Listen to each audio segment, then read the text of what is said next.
ప్రధానంగా నెల్లూరు జిల్లాకు సంబంధించి మీరందరూ కూడా చూస్తూ ఉంటారు. ప్రతి దగ్గర కూడా ప్రతి నియోజకవర్గంలో కానీ అలానే జిల్లా స్థాయిలో కానీ ఏ కార్యక్రమం నిర్వహించినా కూడా పెద్ద ఎత్తున ప్రజలు ముందుకొచ్చి ఆ కార్యక్రమాల్లో వైఎస్ఆర్సీపీ చేపడుతున్నటువంటి కార్యక్రమాల్లో పాల్గొనడం చాలా సంతోషంగా కూడా ఉంది.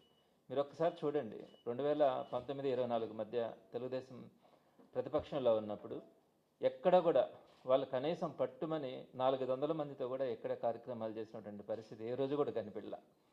ఒకవేళ వాళ్ళ అధ్యక్షుడు చంద్రబాబు నాయుడు గారు ఎన్నికలకు ముందు కూడా, అప్పటికే వాళ్ళు అధికారంలోకి రావడానికి కొంతకాలం ముందు, అప్పుడు కూడా చంద్రబాబు నాయుడు గారు వచ్చినప్పుడు కూడా నెల్లూరు సిటీలో కానీ మిగతా చోట్ల కొన్ని కార్యక్రమాలు జరిగితే పట్టుమని 1000 నుంచి 1500 మంది కూడా ఎక్కడ మనుషులు కనిపించేవాళ్ళు కాదు. ఎక్కడ కూడా తెలుగుదేశం పార్టీ కార్యకర్తల నాయకులు కూడా ముందుకు వచ్చిన పరిస్థితి కనపడట్లా. కానీ ఈరోజు ఇంకా 3.5 సంవత్సరం పాటు వాళ్ళకి అధికారం ఉందని తెలిసిన ప్రతిపక్షంలో మేమున్నా ఈరోజు పెద్ద ఎత్తున నియోజకవర్గ స్థాయిలో జరుగుతున్నటువంటి కార్యక్రమాలకైతే 2 నుంచి 3 వేల మందికి తగ్గకుండా ఈరోజు రాగలుగుతూ ఉంటారు.